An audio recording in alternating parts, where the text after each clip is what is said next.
میں شرطیہ کہہ سکتی ہوں کہ اگر آپ یہ دودھ پئیں گے تو مجھے 1 مہینے میں اپنے بچے کی ماں بنا دیں گے، منشا پورے وثوق سے کہہ رہی تھی۔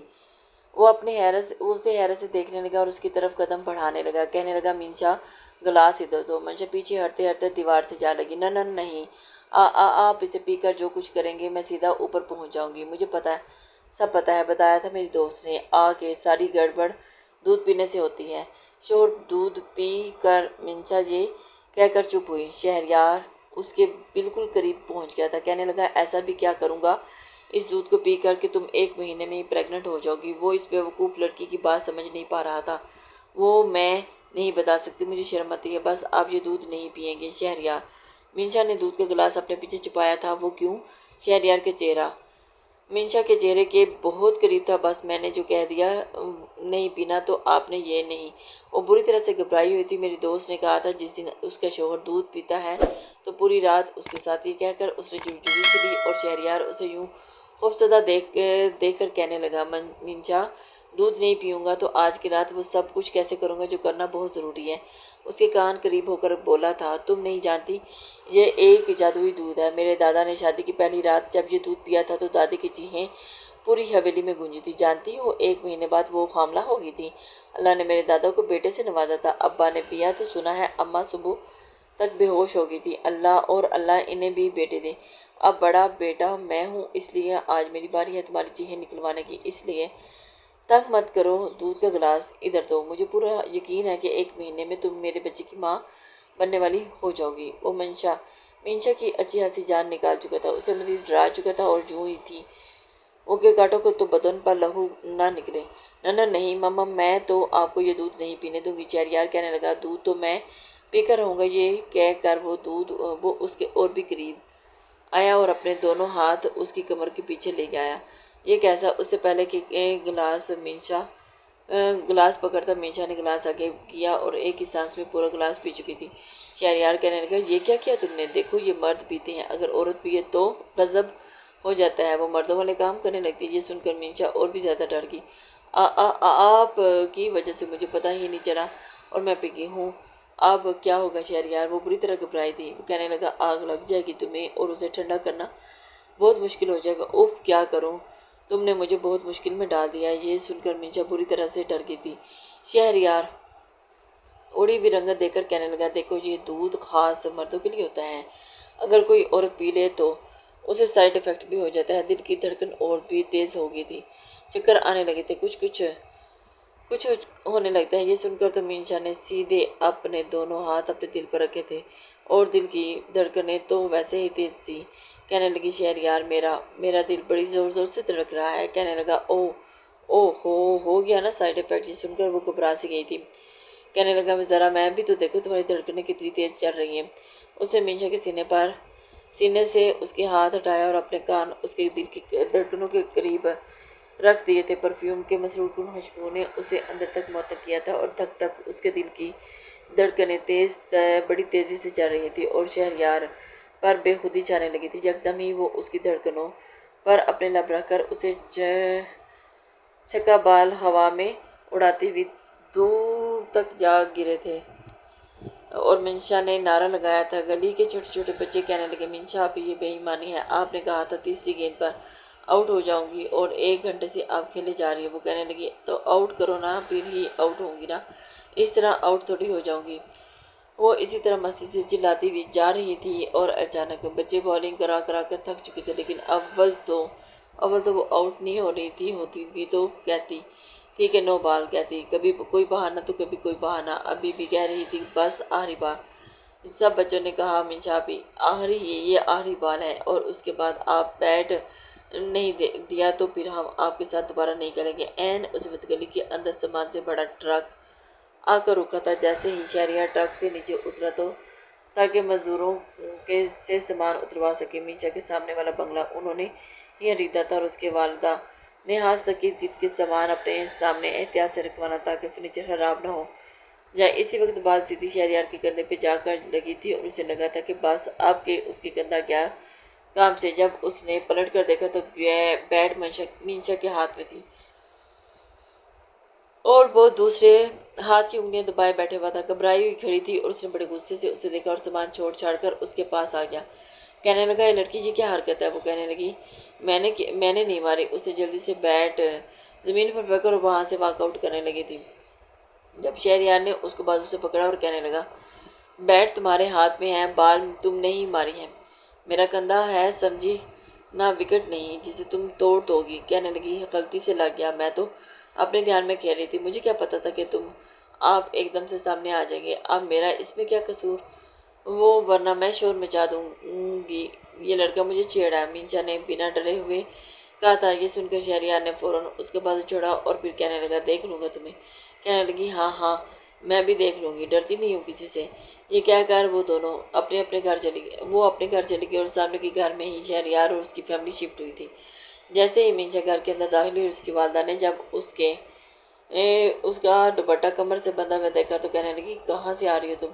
کہنے لگی، امی کچھ نہیں، بس بچوں کے ساتھ کرکٹ کھیل رہی تھی۔ اس کی ماں نے کہا، تم کب سدھرو گی؟ اب چھوٹی بچی نہیں رہی کہ تم گلی محلے میں کھیلتی پھرو، اب ہم سوسائٹی میں آ گئے ہیں، کچھ تو تم ہی سیکھ لو، تم نے دیکھا ہے یہاں لڑکیوں کو بیٹ بال کھیلتے ہوئے؟ کہنے لگی، میں کون سا کھیل رہی ہوں؟ وہ تو بچوں نے مجھے کہا تھا کہ مینشا آپ ہی آئیں، آپ بھی کھیل کے دکھائیں، تو میں نے سوچا کوئی بات نہیں، بچے اتنی ضد کر رہے ہیں تو میں انہیں کھیل کے دکھا دیتی ہوں۔ اس نے لاپرواہی سے ڈائننگ ٹیبل پر رکھے ہوئے سیب میں سے ایک سیب اٹھایا اور کہنے لگی، اس کی والدہ کہنے لگی، تھوڑا گھر پر توجہ دو، اور میں کالج میں آ گئی ہو تو لیکن کوئی پرواہ نہیں ہے۔ وہ کہنے لگی، امی مجھ سے یہ کام نہیں ہوتے۔ آمنہ بیگم کہنے لگی، تمہارے بھائیوں نے تمہیں سر چڑھا رکھا ہے، سارے لڑکیوں والے کام تمہیں عادت پڑ گئی ہے۔ اصل میں مینشا اپنے تینوں بھائیوں کی ایک اکلوتی بہن تھی اور اس کے لاڈ لکھڑے بھی بہت اٹھاتے تھے، اس لیے اپنے گھر کے کاموں کے بجائے گلی میں بچوں کے ساتھ کھیلنے کی عادت تھی۔ اپنے بھائیوں کے ساتھ بھی ایسے ہی کھیلتی تھی، کبھی فٹ بال تو کبھی بیڈمنٹن اور کبھی بیٹ بال۔ بڑے بھائی کی شادی ہو گئی تھی، لیکن اس کی جاب دبئی میں تھی، اس لیے اپنی بیوی کو بھی وہ اپنے ساتھ دبئی لے کر گیا تھا۔ دونوں بھائی یہیں پر اپنا کاروبار سنبھال رہے تھے، لیکن جب بھی منشا کی والدہ اسے کہتی کہ گھر کے کاموں کو سیکھو تو وہ دونوں بھائی کہتے، کوئی ضرورت نہیں ہے ہماری بہن کو یہ کام کرنے کی، کام نہیں کرے گی۔ اس کی والدہ کہنے لگی، جب سسرال جائے گی تو ساتھ میں ملازمہ بھیج دینا۔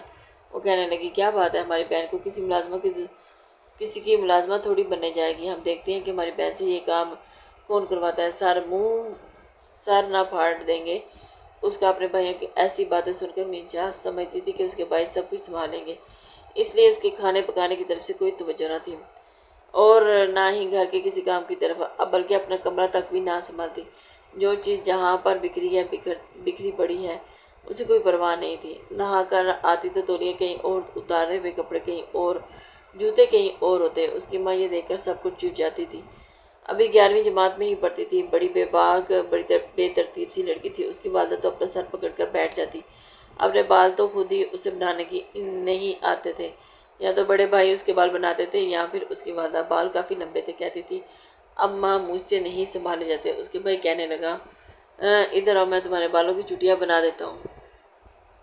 وہ بنا کر دیتا تھا، کئی بار تو ایسا ہوتا تھا کہ وہ یوں بات کرتی تھی جیسے لڑکے بات کرتے ہیں، میں یہ کروں گا، میں یہ کھاؤں گا، میں یہ پیوں گا۔ بڑی مشکل سے اس کی والدہ نے اسے سمجھا کر عادت ڈالی تھی کہ تم لڑکی ہو، لڑکی کی طرح بولا کرو، لیکن دوپٹے کا بھی ابھی تک ہوش نہیں تھا کہ کیسے دوپٹہ لینا ہے اور کیسے نہیں۔ دوسری جانب شہریار گھر میں سب سے بڑا تھا، 2 بھائی تھے، گھر کی ذمہ داری اس پر تھی۔ غصے کا کافی تیز تھا اور کوئی چیز بھی مزاج کے خلاف ملتی تو پھر شور مچا دیتا تھا۔ کھانے میں ذرا سا بھی نمک مرچ یا کم ہو جاتا تو کھانا وہیں چھوڑ دیتا۔ 8 دن میں اس نے پورے گھر اپنے مطابق سیٹ کروایا تھا۔ کہتا تھا کہ امی چاہے گھر میں 1 ملازمہ رکھیں یا 10، مجھے ہر بار بالکل شیشے کی طرح صاف نظر آنا چاہیے۔ اس نے گھر کی کھڑکیوں کے تمام شیشے دوبارہ سے چینج کروائے تھے، کیونکہ پہلے والے شیشوں پر اسے داغ اور نشان نظر آ رہے تھے۔ ہر چیز پرفیکٹ اسے اپنے مطابق کر کے اسے دوبارہ اپنے کمرے میں جانا شروع کر دیا تھا۔ ایک بار واپس آیا تو اسے دیکھا کہ وہی لڑکی بچوں کے ساتھ کرکٹ کھیل رہی تھی اور سیدھی بال شہریار کے کمرے کی کھڑکی پر جا لگی اور چناک سے آواز سے شیشہ چکنا چور ہو گیا۔ اس نے جیسے ہی گاڑی اپنے گھر کے پاس رکھی، اپنے کمرے کا ٹوٹا ہوا شیشہ دیکھا تو اس لڑکی پر بے تحاشا غصہ آیا تھا۔ وہ گاڑی سے نیچے اترا اور منشا کو تو پہلے پریشان تھی کہ کیا ہوگا، پہلی بار اس نے ایسی غلطی کی تھی، اوپر سے وہ بھی اس شخص کے گھر کا شیشہ جس سے اس کی چند دن پہلے لڑائی ہوئی تھی۔ شہریار کے پاس آیا اور کہنے لگا، یہ کیا کیا تم نے میرا نقصان کر دیا، ٹھیکہ لے رکھا ہے تم نے۔ پہلے تم نے میرے کندھے کو وکٹ سمجھ کر توڑ دیا کوشش کی، اور جب تمہارا دل نہیں بھرا تو تم نے میرے کمرے کا شیشہ توڑ دیا۔ اس کے پیسے بھرو لڑکی، ورنہ میں تمہیں نہیں چھوڑوں گا۔ وہ بھی بے تحاشا غصہ میں تھی اور کہنے لگی، میں نے جان بوجھ کر نہیں کیا، ایک تو یہ پتہ نہیں کہ میرے ہاتھوں آپ کا ہی نقصان کیوں ہوتا ہے۔ بہرحال اس بار شہریار نے لحاظ نہیں رکھا تھا، اس کی کلائی پکڑی اور اس کے گھر کے پاس لے گیا اور ڈور بیل بجائی تو دروازہ چوکیدار نہیں کھولا تھا۔ کہنے لگا، بلاؤ اس گھر والوں کو، آج تو میں اس لڑکی کا دماغ دوست کر کے رکھ دوں گا۔ چوکیدار جب اندر آیا تو اتفاق سے اس کا بھائی بھی گھر پر تھا۔ اس نے جب کہا کہ بیگم صاحبہ باہر، منشا بی بی کا ہاتھ پکڑ کر ایک لڑکے نے پکڑا ہوا ہے اور اس نے بڑے غصے میں ہے۔ اس سے پہلے کہ اس کی والدہ باہر مین گیٹ تک پہنچتی، اس کا بھائی عباس پہنچ چکا تھا۔ جب اپنی بہن کا ہاتھ اس نوجوان کے ہاتھ میں دیکھا اور بہن کے آنسو بہاتے دیکھا تو اس سے جیسے آگ لگ گئی اور کہنے لگا، اے لڑکے، میری بہن کا ہاتھ چھوڑو۔ وہ کہنے لگا، اس کا ہاتھ آپ پکڑ کے رکھیں، اگر آپ چاہتے ہیں کہ آپ کی بہن میرے ہاتھوں سے ضائع نہ ہو جائے، اور میرے کمرے کی کھڑکی کا شیشہ توڑا ہے اس نے اپنے اس بال سے، آئندہ اگر اس نے میرا کوئی نقصان بھی کیا تو یاد رکھیے گا، میں اسے چھوڑوں گا نہیں۔ عباس نے جب یہ سنا تو غلطی منشا کی ہے تو جیب میں سے پیسے نکال کر دے دیے۔ کہنے لگا کہ آپ اپنا نقصان پورا کر لیجئے۔ شہریار پیسے لے کر جا چکا تھا۔ بہرحال ان دنوں شہریار کی والدہ اس کے لیے اچھی لڑکی دیکھ رہی تھی۔ جب انہوں نے پہلی بار پارک میں منشا کو دیکھا تو وہ انہیں بہت پیاری لگی تھی۔ پہلی بار اس نے دوپٹہ بہت ہی طریقے سے لیا تھا اور اپنی والدہ کے ساتھ بیٹھی ہوئی تھی۔ تبھی شہریار کی والدہ نے اس کے پاس جا کر بیٹھ گئی تھی اور دونوں میں اچھی خاصی دوستی ہو چکی تھی۔ آمنہ بیگم اور رضوانہ بیگم کافی دیر ایک ساتھ دوسرے سے باتیں کرتی رہی۔ بہرحال جتنی دوستی ان دونوں میں تھی اتنا ہی شہریار منشا سے چڑھتا تھا، لیکن رضوانہ بیگم کو منشا شہریار کے لیے پسند آ گئی تھی۔ اب وہ کسی صورت پیچھے ہٹنے والی نہیں تھی۔ جب انہوں نے کہا کہ شہریار، مجھے تمہارے لیے ایک بہت اچھی لڑکی لگی ہے، میں چاہتی ہوں کہ تمہاری شادی اسی سے ہو جائے۔ وہ کہنے لگا، اماں آپ جانتی ہیں نا، مجھے سلجھی ہوئی تمیز والی لڑکیاں پسند ہیں، اگر وہ لڑکی ایسی ہے تو مجھے کوئی اعتراض نہیں ہے۔ شہریار نے تو یہ بھی پوچھنے کی زحمت گوارا نہیں کی تھی کہ وہ لڑکی کون ہے۔ رضوانہ بیگم تو جیسے خوش ہو گئی تھی، کہنے لگی، ہاں نا، بہت اچھی ہے۔ انہوں نے تو بس منشا کو ایک ہی بار دیکھا تھا اور ان کے دل کو جا کے لگی تھی، اور ایک دو بار جب آمنہ کے گھر گئی تھی تب بھی منشا تمیز کے دائرے میں ہی ان کے ساتھ بیٹھی تھی۔ سب کچھ بنایا آمنہ بیگم نے تھا، لیکن یہی کہا کہ منشا میرے ساتھ کام کرواتی ہے، لیکن منشا کو تو چائے تک نہیں بنانی آتی تھی۔ بہرحال رضوانہ بیگم نے جب شہریار کا رشتہ مانگا تو آمنہ بیگم کی بانچیں کھل گئی تھی۔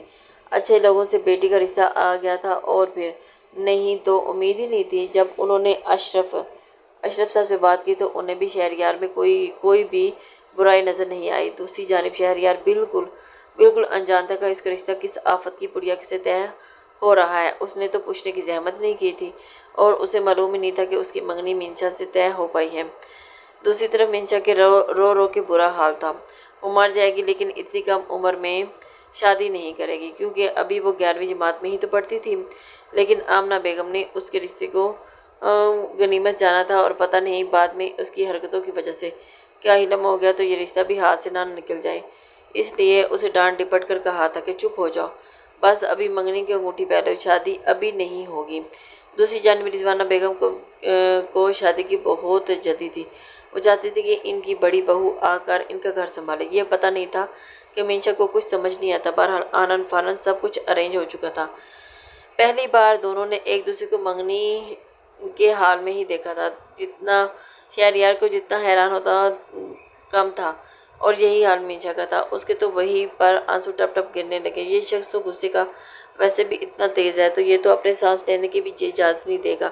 شہریار کہاں لگا، امی آپ نے اس لڑکی کو میرے لیے پسند کیا۔ اسے سمجھ نہیں آ رہا تھا کہ اس کی ماں کو منشا میں کون سی خوبی نظر آئی۔ وہ کہنے لگی، یہ بہت اچھی لڑکی ہے، بالکل تمہارے مزاج کے عین مطابق۔ شہریار کو اپنی ماں کی بات سمجھ نہیں آ رہی تھی، نہ یقین آ رہا تھا۔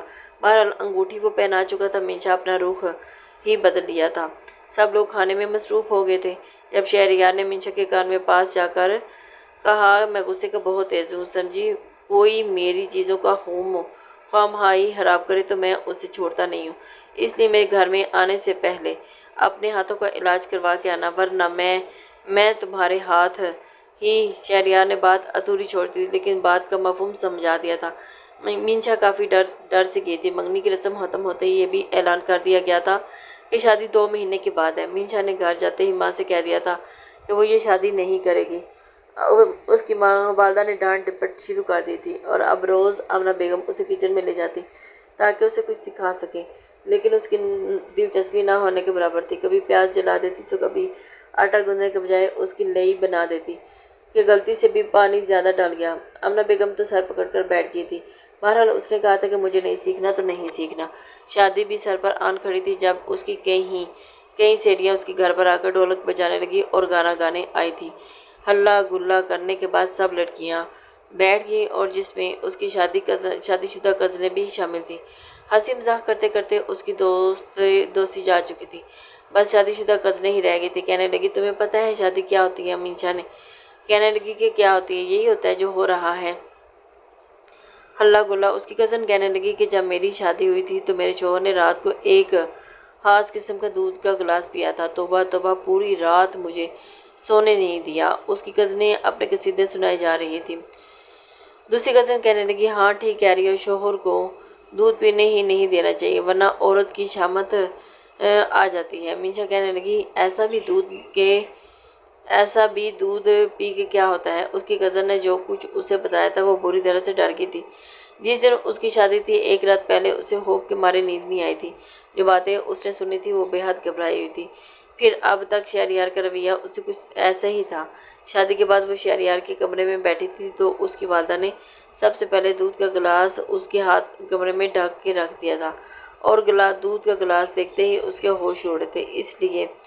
اس لیے وہ سوچ رہی تھی شہریار کے اندر آنے سے پہلے ہی دودھ کا گلاس کہیں پھینک دے۔ اس لیے بیڈ سے اٹھ کر اس نے کھڑی ہوگی اور دودھ کا گلاس پکڑا ہی تھا کہ شہریار کمرے میں آ گیا اور اسے دیکھ کر وہ بری طرح سے سٹپٹا گئی تھی۔ مینشا کو بجائے بیڈ پر بیٹھے اسے دودھ کا گلاس لیے کھڑے دیکھا تو کچھ حیران ہوا تھا۔ کمرے کا دروازہ بند کر کے لاک کر کے جب وہ مینشا کے پاس آیا تو اس کے ایک دم پیچھے ہٹ گئی تھی۔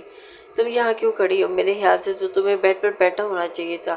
وہ کہنے لگی یہ دودھ کا گلاس ہے۔ مینشا سمجھ نہیں پا رہی تھی کہ کیا کہیں۔ شہریار کہنے لگا تمہارے لیے ہے، اسے مجھے دو۔ اور لیکن مینشا نے گلاس پیچھے کر لیا اور خوف اور گھبراہٹ کے مارے وہ ڈھکے چھپے لفظوں میں بتا چکی تھی کہ اسے آج کی رات سے ڈر لگ رہا ہے اور شہریار اسے مزید ڈرا چکا تھا، اس کے بے حد قریب آ چکا تھا اور اس کے ہونٹوں پر اپنے لبوں کا لب رکھ کر قریب کرنے لگا تھا۔ تمہیں کیا لگتا ہے کہ بس شادی کی رات دودھ پینے سے ہی مرد عورت کی جان نکال سکتے ہیں؟ آج میں تمہیں بنا دودھ کے ہی سب کچھ کر کے دکھاؤں گا۔ یہ کہہ کر وہ اسے گود سے اٹھا چکا تھا اور پھر وہ بری طرح سے ڈر گئی تھی۔ شہریار یہ آپ کیا کہہ رہے ہیں؟ میں مر جاؤں گی۔ وہ کہنے لگا تو ویسے بھی آج کی رات بدلے کی رات ہے، بہت شوق ہے نا تمہیں کرکٹ کھیلنے کا۔ آج میری باری ہے، ایسے شاٹ ماروں گا کہ پہلی ہی بار توبہ توبہ کرو گی، آئندہ میرے سامنے نظریں اٹھا نہیں پاؤ گی۔ شہریار اسے خوب ڈرا چکا تھا۔ یہ کہہ کر وہ اسے بیڈ پر لٹا چکا تھا، مگر جیسے ہی وہ بیڈ پر لیٹی تو فوراً اٹھ کر بیڈ کی دوسری جانب نیچے اتر گئی۔ میں آپ کو اپنے پاس نہیں آنے دوں گی۔ مجھے پتہ چل گیا ہے کہ آپ نے مجھ سے بدلہ لینے کے لیے شادی کی ہے۔ شہریار کہنے لگا مذاق کر رہا ہوں، چلو بیٹھو بیڈ پر۔ اتنی بڑی بات نہیں تھی کہ مینشا بیڈ پر بدلہ لیتا، لیکن وہ کہنے لگی نہیں آپ کے پاس نہیں آؤں گی، آپ میرے ساتھ پتہ نہیں کیا کریں گے۔ شہریار کہنے لگا کہ بہت کچھ کروں گا لیکن تمہیں بتا کر ہی کروں گا، جلدی آؤ میرے پاس، تنگ مت کرو مجھے۔ لیکن مجھے تو بہت میں بہت زیادہ ڈر گئی تھی۔ شہریار کہنے لگا دیکھو مجھے غصہ نہ دلواؤ، ٹھیک ہے مت آؤ، میرے پاس کوئی مرا نہیں جا رہا تمہاری سنگت کے لیے، لیکن یاد رکھنا تم خود آؤ گی میرے پاس۔ وہ کہنے لگا میری کیا دماغ خراب ہے کہ جو میں آپ کے پاس خود آؤں گی؟ میں نہیں آؤں گی۔ وہ کہنے لگا میں بھی دیکھتا ہوں کہ کیسے نہیں تم آؤ گی، کب تک نہیں آؤ گی، کب تک جان چھڑواتی رہو گی۔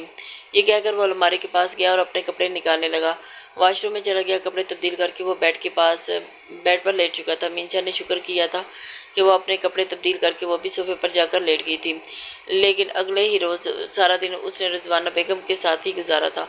ولیمے پر وہ بے حد خوبصورت لگ رہی تھی، اور شہریار نہیں چاہتا تھا کہ آج کی رات بھی ضائع کرے، اس لیے رات کو جلدی ہی کمرے میں آ گیا تھا، لیکن دیکھا کہ وہ سب کچھ چینج کر کے صوفے پر سونے کی تیاری کر رہی تھی۔ شہریار کہنے لگا، یہ کیا بدتمیزی ہے، کل بھی تم پاس نہیں آئی تھی اور آج بھی کپڑے چینج کر لیے، یہ کس سے پوچھ کر تم نے کپڑے چینج کیے تھے؟ وہ کہنے لگی، تاکہ میرے پاس نہ آئیں۔ شہریار کہنے لگا، دیکھو منشا، بہت ہو گیا، میں چاہوں گا تو زبردستی بھی کر سکتا ہوں، مجھے کوئی نہیں روک سکتا، لیکن مجھے یہ سب پسند نہیں ہے۔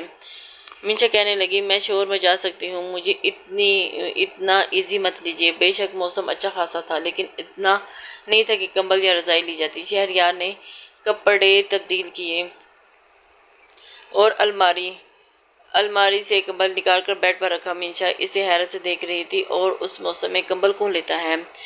وہ اس کی جانب اس نے اے سی آن کیا تھا اور 16 ڈگری پر چلا دیا تھا۔ آدھے گھنٹے میں کمرہ اچھا خاصا ٹھنڈا ہو چکا تھا کہ بنا کمبل کے کوئی سو ہی نہیں سکتا تھا۔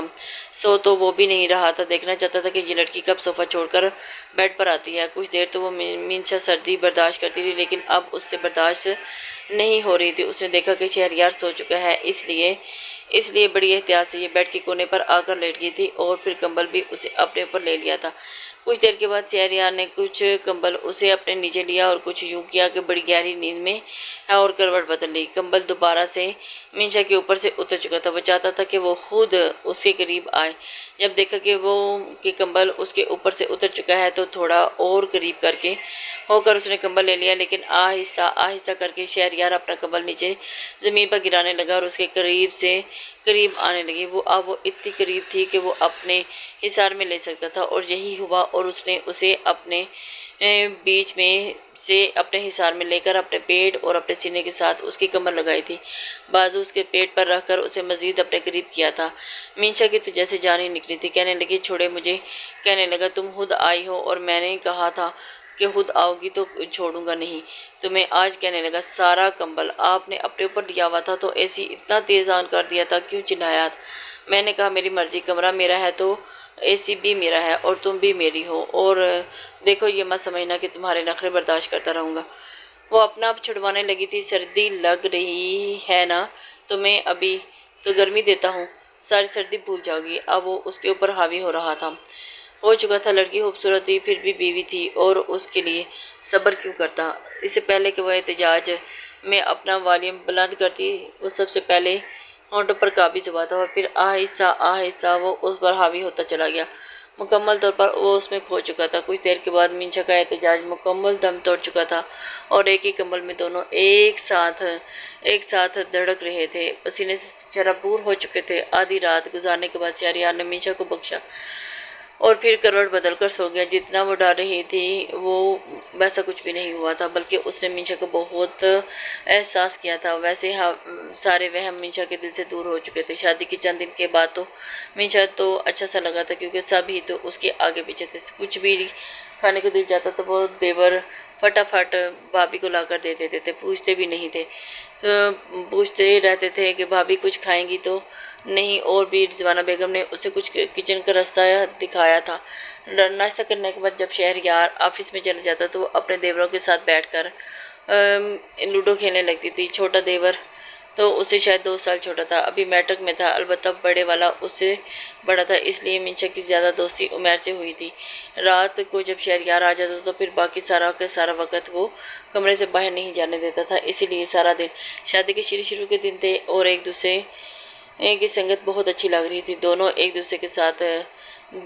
دوسرے کو کافی بھی کوئی بھی برائی نظر نہیں آ رہی تھی، لیکن جیسے جیسے دن گزرنے لگے تو رضوانہ بیگم نے کہا کہ بیٹا آج تمہارا ہاتھ میٹھے میں ڈلواؤں گی۔ یہ سن کر منشا حیران ہوئی تھی، آنٹی کیا مطلب میٹھے میں کیوں ڈلوائیں گی؟ میرا ہاتھ تو جل جائے گا۔ وہ ہنسنے لگی، کہنے لگی، اچھا یہ بتاؤ تمہیں کھیر اچھی بنانی آتی ہے یا پھر متنجر؟ اور رضوانہ بیگم کی شکل دیکھنے لگی تھی، کہنے لگی، مجھے تو بس یہ دونوں چیزیں کھانی آتی ہیں، بنانی نہیں آتی۔ رضوانہ بیگم تو پہلے ماتھے پر بل ڈالے اور پھر کہنے لگی، چلو کوئی بات نہیں، میں تمہیں سکھاتی ہوں۔ وہ اسے کچن میں لے گئی تھی، لیکن سیکھتی منشا تب جب سیکھنے سے دلچسپی ہوتی، پھر بھی کچھ چیزوں میں ساتھ دیتی رہی۔ البتہ رضوانہ بیگم نے خود بنایا، لیکن اسے ساتھ ساتھ بتا رہی تھی کہ کیسے پکتا ہے، لیکن وہ بالکل بے دھیانی سے دیکھ رہی تھی۔ رات جب ٹیبل پر کھانا لگایا گیا تو رضوانہ بیگم نے یہی کہا کہ آج میری بہو نے میری مدد کی ہے۔ شہریار نے جب پہلا نوالہ لیا تو کہنے لگا، آپ کی بہو کے ہاتھ کا ذائقہ بالکل آپ جیسا ہے۔ وہ کہنے لگی، ابھی تو اسے کچھ آتا نہیں ہے، میں اسے ساتھ کھڑا کر کے بتا رہی ہوں، کل سے یہ بنائے گی، پھر بتانا کیسا ذائقہ ہے۔ بہرحال کھانا کھاتے ہی شہریار منشا کو لے کر آئس کریم بی بائر سے کھلانے چلا گیا تھا اور وہ دونوں وہیں پہ ٹائم گزارنے چلے گئے۔ منشا بہت خوش تھی، لیکن اگلے ہی دن اس پر ذمہ داریاں شروع ہو گئی تھی۔ شہریار کہنے لگا، دیکھو مجھے ملازمہ کے ہاتھ کی استری نہیں پسند، اس لیے میرے کپڑے تم پریس کیا کرو گی، اور یہ کمرہ کیوں بکھرا رہتا ہے، رات کو جب میں آؤں تو کمرہ بکھرا ہوا ہوتا ہے، اسے ساتھ ساتھ سیٹ کر دیا کرو۔